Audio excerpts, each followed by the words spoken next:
Et si vous pouviez changer la réalité, réécrire votre histoire et vraiment façonner votre destin, le feriez-vous? Ah, j'ai vu de l'hésitation. C'est le sujet du jour avec House of M de Brian Bendis et surtout Olivier Coipel au dessin. Un comics X-Men sorti en 2005, très important. Il y a beaucoup de choses à dire autant sur le fond que sur la forme, on va revenir sur le format nomade. Alors je vous propose qu'on regarde tout ça ensemble. Mais avant ça, dites-moi si vous achetez des formats poche et ce que vous en pensez. Je vous avoue que depuis que je suis passé à un autre type de collection qui se trouve juste derrière, on en parlera très bientôt sur la chaîne, promis. Je commence à un peu moins apprécier les formats poche que j'ai pu découvrir et acheter. Surtout celui-là. Bienvenue sur One More Day Comics, générique. Et nous voici avec le comics en main, House of M, la maison M, en format poche. Comme vous pouvez le voir, c'est un format poche qui est plutôt fin par rapport à d'habitude, parce qu'on a 8 épisodes dans cette saga complète avec des couvertures complètement folles. J'ai oublié son nom, Monsieur Ibik, mais comment s'appelle-t-il? Ezad Ibik. Donc une saga sortie en 2005 par Brian Michael Bendis et Olivier Coipel. Un édito, comme d'habitude, chez Panini pour pouvoir justement comprendre un peu le contexte. Et le contexte, justement, c'est le suivant. La séparation a eu lieu, ce qui veut dire que c'est la suite de Avengers Disassembled, où justement Wanda Maximoff a pété un câble complètement suite à la perte de ses enfants et a tué des Avengers. Tout va partir d'ici puisque Wanda est désormais introuvable et les Avengers vont créer les New Avengers, histoire de venger en fait les Avengers qui sont morts en combat face à Wanda Maximoff, et ils vont s'associer aux X-Men pour essayer de la retrouver et donc de venger leurs copains et d'essayer de rendre justice. Le fait est que, pareil, les thématiques abordées vont être vraiment folles parce qu'on va se retrouver sur des choses qui sont autour de la justice, autour de la bien-pensance, autour du pardon face à l'effroyable et surtout autour du deuil et du déni. Puisque voir Charles Xavier qui ici ne sait pas quoi faire, qui est vraiment paumé en fait, il hésite entre tuer Wanda Maximoff, l'arrêter et l'appréhender. Personne ne sait, donc ils votent en fait tous là dès le début pour essayer justement de décider de son sort, chose qui de toute façon ne va pas avoir beaucoup d'importance, puisque la réalité va être changée, et c'est vraiment là que commence le récit en fait dans ce premier épisode, avec Wanda qui va décider de réécrire la réalité pour rendre tout le monde heureux. Et donc, bon, la Bendis va se faire complètement plaisir avec des thématiques que je trouve absolument folles, que ce soit la mémoire et l'identité, soit qu'est-ce qui fait qu'on est soi-même. Spider-Man va être largement touché, je trouve que c'est un des personnages qui est le plus intéressant dans ce récit-là. Aussi une histoire sur le libre arbitre, hein, vaut-il mieux ici une vérité qui est douloureuse ou une illusion heureuse? Bon, vous connaissez ces thématiques-là qu'on a déjà vues, notamment dans d'autres productions, que ce soit aussi d'ailleurs WandaVision qui était assez intéressant. Une des seules séries Disney que j'avais bien kiffé pour le coup. Et donc ce premier épisode qui se termine sur un cliffhanger absolument fou sur Peter Parker. Donc cette nouvelle réalité est là, et en fait on va découvrir un monde que Bendis a vraiment façonné et a peaufiné avec énormément de détails. Et c'est vraiment ce que j'ai préféré dans ce bouquin-là, dans ce comics ici, dans cette saga, c'est vraiment... Alors, on dirait totalement Trump ici, hein, Captain America, je suis désolé, mais... Sur cette case-là, c'est totalement Trump. On retrouve donc Steve Rogers qui est bien plus vieux, un monde où les mutants sont maîtres et où les humains sont minoritaires. Et juste cette opposition ici où les jeux sont complètement inversés va faire que on a un vrai questionnement sur ce qui est juste, ce qui ne l'est pas, est-ce qu'on devrait faire aux autres ce qu'on ne veut pas qu'on nous fasse en soi. Donc on est vraiment sur la question du pouvoir absolu, hein, jusqu'où on peut aller pour faire le bien. Donc évidemment dans ce monde-là, personne ne se rappelle du monde précédent, sauf Wolverine. Wolverine qui est le seul qui va se souvenir en fait de tout ce qui s'est passé, un peu comme un flashback d'un coup, et donc il va essayer de réparer les choses, ce qui est loin d'être simple, et je peux pas vous en dire plus parce qu'effectivement après ça fait partie de la partie spoil, mais c'est un plaisir de voir comment Bendis écrit ce monde-là, comment Bendis lui donne de la chair, notamment avec une double page que j'ai beaucoup kiffé, qui revient juste là, et voilà celle-ci où on voit vraiment une double page de journal, où Bendis s'est vraiment appliqué. Alors sur le format poche c'est quasi illisible, on va pas se mentir, là on est en police, je pense 4 ou 5, c'est...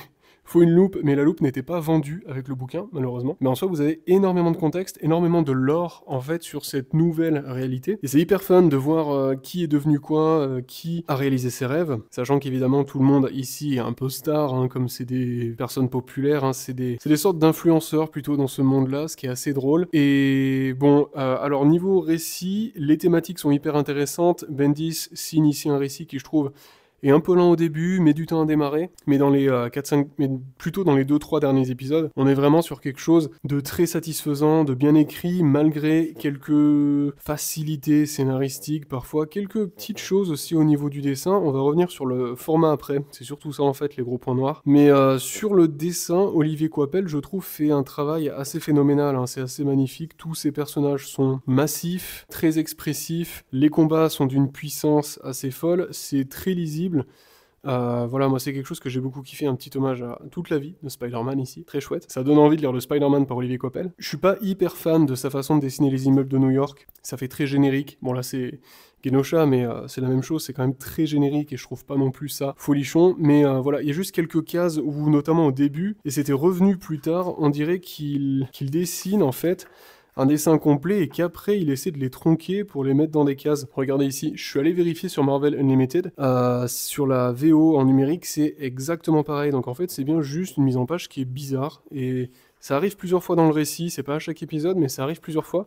J'ai trouvé ça un peu dommage, mais bon, ça sort pas non plus du récit ici, hein. Donc niveau scénario, c'est que du bon, c'est du très bon Bendis. On a une fin qui est satisfaisante, un cliffhanger qui vous donne envie de voir justement ce qui arrive après. Et c'est littéralement le genre de comics qui va vous marquer et vous faire réfléchir, ce qui, au fond, je pense, prouve que c'est un excellent récit. Par contre, il y a plusieurs points noirs. Pour moi, déjà, on va commencer par le plus évident, je pense que vous le voyez depuis tout à l'heure. C'est parfois illisible à cause du papier mat qui absorbe toutes les couleurs. Il y a certaines cases qui sont terribles, notamment les scènes de nuit.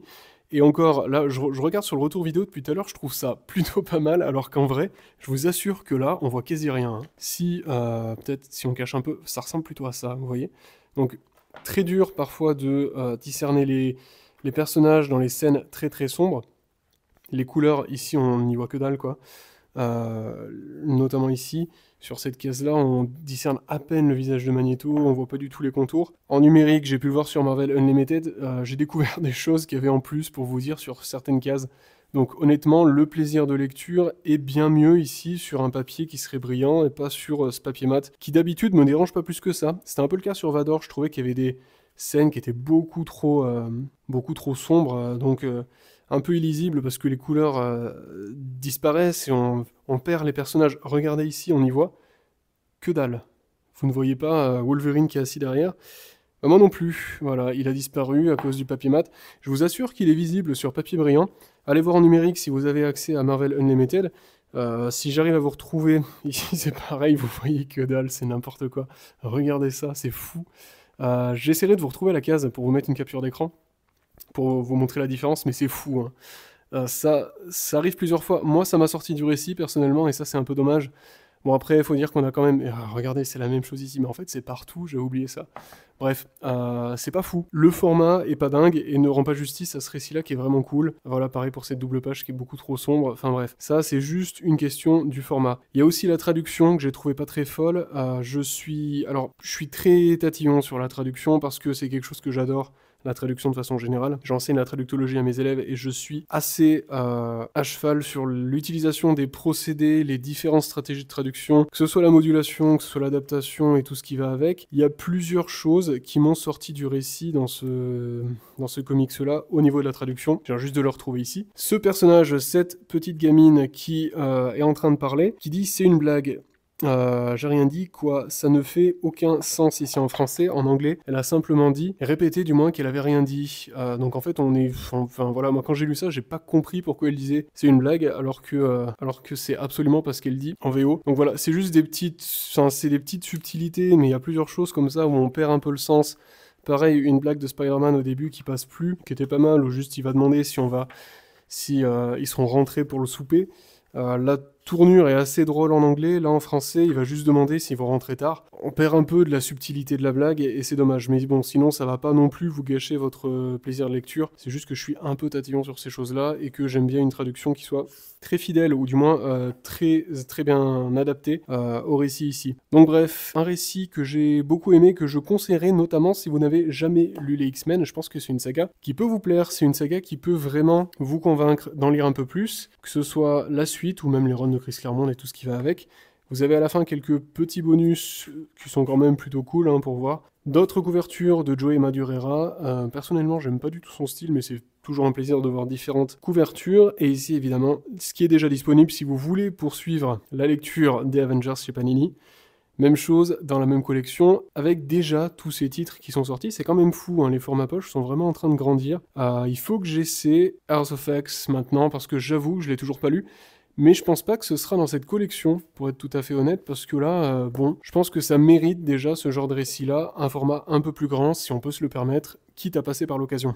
Bref, vous l'aurez compris, c'est un comics que je recommande fortement, notamment si vous n'avez jamais lu les X-Men. Je trouve que c'est une plutôt bonne porte d'entrée dans l'univers. Ça reste un plaisir, mais à trouver, je pense, d'occasion dans une autre collection. Parce qu'à mon avis, ça doit se trouver assez facilement sur Vinted ou Le Bon Coin. Ma lecture des X-Men se poursuit parce que vous savez que j'aime beaucoup X-Men 97, j'ai grandi avec les films X-Men, mais je n'ai jamais vraiment lu de X-Men. On en a parlé sur la chaîne il y a un an avec un autre comics X-Men, celui de Whedon et Cassaday qui est juste derrière moi. J'avais plutôt bien aimé, mais honnêtement, je commence à vraiment kiffer les épisodes de Chris Claremont. On en reparle très bientôt, promis. Merci d'avoir regardé cette vidéo, merci d'être toujours aussi nombreux sur One More Day Comics, merci de votre fidélité aussi à tous ceux qui prennent le temps d'échanger en commentaire, c'est un plaisir et c'est fait pour ça en soi. On se retrouve très vite sur One More Day Comics, bonne lecture à tous, faites en sorte que chaque lecture compte. Ciao.